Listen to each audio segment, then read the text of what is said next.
United Nations. These are papers on psychiatry from the same period, and they're talking exactly the same language.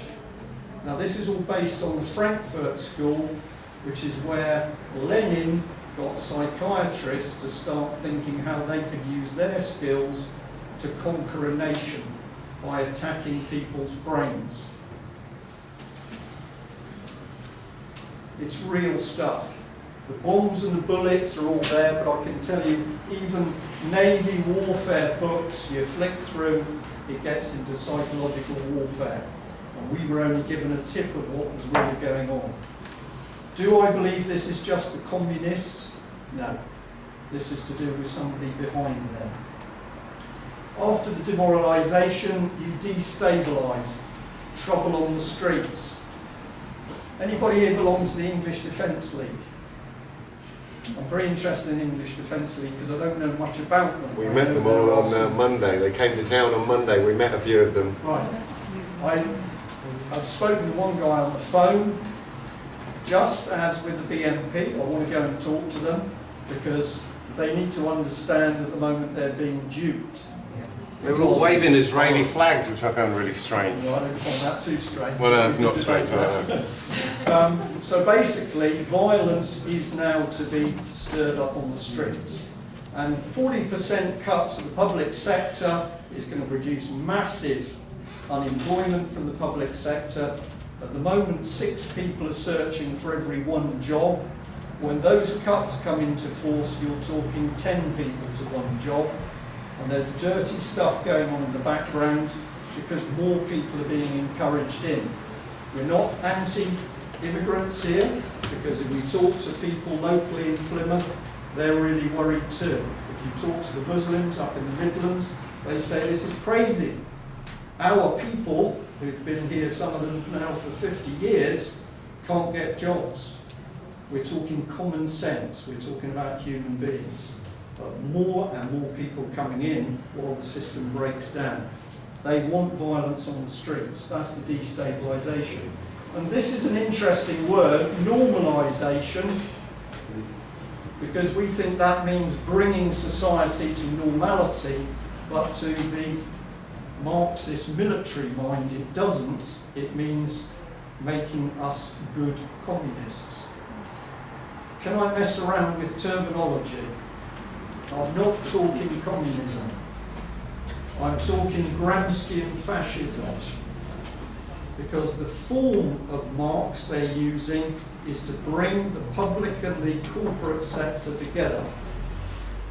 And Gramsci, who was an Italian student of Marx, but believed in fascism, said that if you slowly merge the public and private sectors, you can create the state control without the public noticing. And that's what they're doing, and that's why they're going hell for leather to take over the NHS at the moment. It's a scam, and it's being done by both sides. So this was the thing that woke me up, and if you went through it, which I'm going to do a little bit in a minute, you can see what's going on. Now, I'm going to have to do this for memory, but at the beginning, they said they're going to attack Christianity. Now, you can be as scathing about Christianity as you like, but if you come to the raw bit of it, what is the greatest rule? What's the greatest rule? Love one another. Above all else, love one another. Dead easy. Couldn't forget that. These guys don't want Christianity around. I'm not going to debate why, but they want it out with a vengeance. Now I'm showing the Angel of the North because in my opinion the Angel of the North is a cult and it's there for a reason. It's oppressive. This was the mosque being set up close to Sandhurst. I'm not squeamish. I talk to guys in the Muslim community all the time. They're seeing what I see, and that's basically Christians and Muslims gradually being ramped up against each other. So there's a hidden hand telling the Christians it's the Muslims, and for Islam it's us, but it isn't us, and they say it's the bankers. But all this is being stirred up and is mentioned in the plan. This is the state of young people, education, driving on the streets. ago, I witnessed for the first time the spectacle of a woman urinating in the street. It was not nice. And I thought, what on earth is going on here? She was drunk out of her brains. That's the level we've got to, and it's been done deliberately. Here's the other half, the media. And Mike did a brilliant video, it was looking at a video that had been done on this woman. If you go and see some of her videos, death, sadistic stuff, sadomasochism, drugs, Satanism, and it's all being pumped out as being good for the kids. Here she is with the horns on. This is artwork, and this thing here says that, somewhere in here it will say, produce meaningless, ugly art. Alright? That is now, this is Wote Street in Basingstoke, if I remember, I know the street's right, I'm sure it's Basingstoke. And the local children call it the Wicked Willie, so they know. Okay, we're laughing at it, but this is not there for titillation and humour. This artwork is there because on your subconscious it drags you down. And if you keep your eyes open, and I guarantee it's here in Brighton like anywhere else, you will suddenly see artwork and you think, where did that come from? It's ugly, it doesn't mean anything, and it's designed to do that because it screws with your mind. Do you know what we've got a lot of pictures of people fighting in artwork? Yeah, anything that's aggressive. Girls fighting. Yeah, anything that's aggressive is good. Yeah, because what they're doing is changing the psyche of us as a nation so that angst is there. Yeah? It's a terrible thing, but for me, because I was there with the military textbooks, I'm thinking, hey, this makes sense. But what I know now is the enemy isn't Russia or the Germans, it's the people driving the regimes. And we're getting into a different area there. So I'll just go through. Justice was to be made inconsistent. Victimise the victim is what it says in the policy. And you've read that in the papers, where somebody does something which is right, they stop the robber, and who gets taken away with the police and fined? The person who carried out the right action. And that is turning common sense on its head, because when you do that, you start to screw with people's minds. It's all documented here.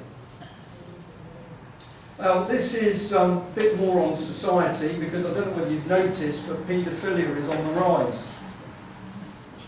And we are getting some incredible stuff coming into the paper. We've been trying to help a girl called Holly Gregg, a Down syndrome girl who was abused.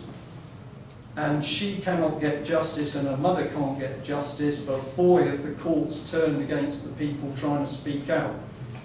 I've got an injunction on me, so does Mike, so we can't tell you any more, but what I can tell you is it's interesting to watch the police, the judiciary, the media in general, and public authorities and social services all turn against a mother who has tried to tell the truth about what happened to her daughter. Down syndrome girl repeatedly raped by members of society, including judges, sheriffs. Can't say any more.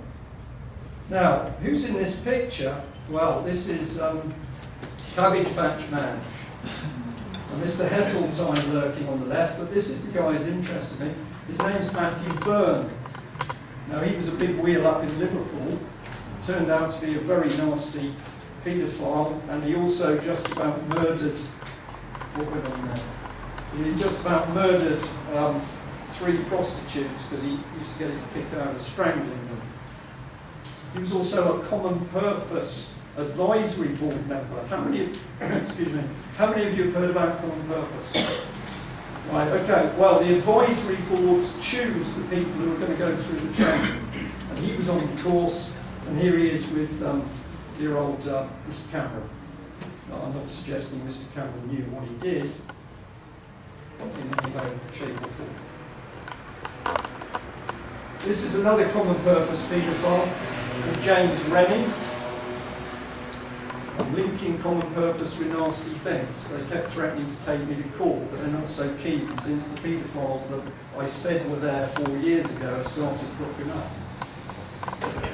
That's one off the edge. Have we got any more? Yeah, this is nasty stuff. This is a young couple who social services said she's 5 months pregnant. The local social services said this girl couldn't get married because she was not intelligent enough. Now, a few smiles, but this is straight out of Nazi Germany. Because the next step, when you're not intelligent enough to get married and look after children, is they might as well murder you. And this is happening. And we are hearing phenomenal stuff about what's being done to children. Some social service people get really angry with us because they say, that's not me, that's not my friend. And what we say to them is, we know that, but within social services, like within the police, within the political scene, we are looking for a particular group of people. This one's a laugh, because part of this plan is to destabilise the military of the Western countries. And boy, we're being destabilised. So there are brave young guys and women overseas dying for a war which is about protecting opium for the bankers. Meanwhile, they dismantle the armed forces, and our aircraft carrier is going to be joint manned with the French, which is nothing about partnership. It's because they know it will degrade the performance. And we did an article on this about, whatever it was, 2 years ago, and all of a sudden that's now in the press. Now, here's an interesting guy. Does anybody know who this is, hiding behind the woodwork? Got his name up there. Yeah, thank you. I didn't see that myself, so one or two of you awake. He's an interesting guy because he was chairman of the Tory party up until a while ago, and we noticed that he had his website connected to gay porn. So we did a little article on it a few years ago. But he's been in the background, and he was the man that thought that the 1922 committee should be fracked down. The old true blue Tories that were getting a bit worried about Cameron, because Cameron is new con, new Labour, new con, same con represented. Okay, so this man's in the background, but why should we be interested with him? Well, this is my friend, my special friend. This is Julia Middleton. And a guy spotted her in the middle of devices and thought to himself, my goodness, this is the chief executive of Common Purpose, the international leadership organisation. And so he took a photograph of her, and she wasn't very amused. If I blew the photograph up, she would get a bit fatter, but the important thing is, in her jumper are lots of holes.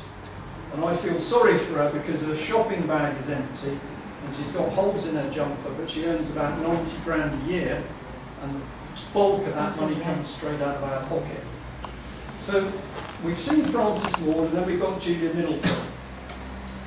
Well, we know a bit more about Julia Middleton because this is her book, and these are some of the things she talks about in the book. She says that we should use idiots, an expert idiot, she means intelligent people.